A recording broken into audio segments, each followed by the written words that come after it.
उपमुख्यमंत्री एकनाथ शिंदे यांचं भाषण सुरू असताना पाठीमागे त्यांच्या सहकाऱ्यांच्या गप्पा रंगल्या होत्या.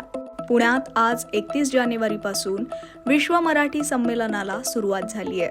या कार्यक्रमानिमित्त मुख्यमंत्री देवेंद्र फडणवीस, उपमुख्यमंत्री अजित पवार आणि एकनाथ शिंदे यांनी हजेरी लावली.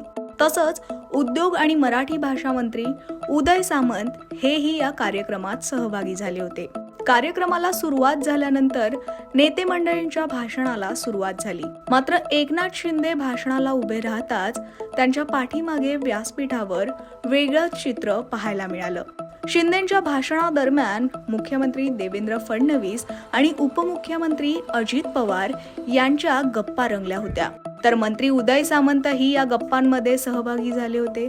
आता यात विशेष असं काही नसलं किंवा या गप्पा जरी सहज रंगल्या असल्या तरी काही दिवसांपूर्वी काँग्रेसचे ज्येष्ठ नेते विजय वडेट्टीवार यांनी एक गौप्यस्फोट करून खळबळ उडवून दिली होती. भाजपला असलेली एकनाथ शिंदे यांची गरज आता संपली आहे.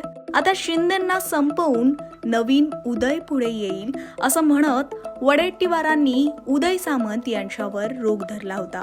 तर त्यानंतर शिवसेना ठाकरे गटाचे खासदार संजय राऊत यांनीही उदय सामंतांचा थेट उल्लेख करत शिंदेंना डिवचलं होतं.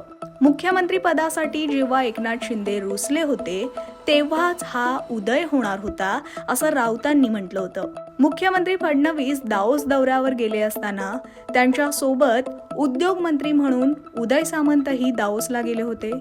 तर इकडे शिंदे मात्र साताऱ्याच्या आपल्या दरे गावी पोहोचले होते. त्यावेळीही शिंदे नाराज होते अशा चर्चांना उधाण आलेलं आणि त्यामुळेच विरोधकांनी शिवसेनेत नवीन उदय होईल असं म्हणत महायुतीवर निशाणा साधला होता.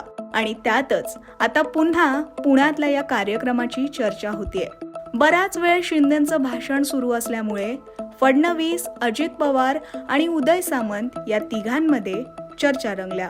आता संविधानाची भाषाही तंत्रज्ञान ठरवतंय, त्यामुळे आपल्या सर्वांसमोर मोठं आव्हान आहे. आणि म्हणून राष्ट्रीय शिक्षणात देखील नव्या धोरणात मातृभाषेतून उच्च शिक्षणावर भर दिला आहे. आणि म्हणून सायन्स, इंजिनिअरिंग, मेडिकल, संगणक अशा अनेक विषयात मराठी उत्तम पुस्तके नाहीत.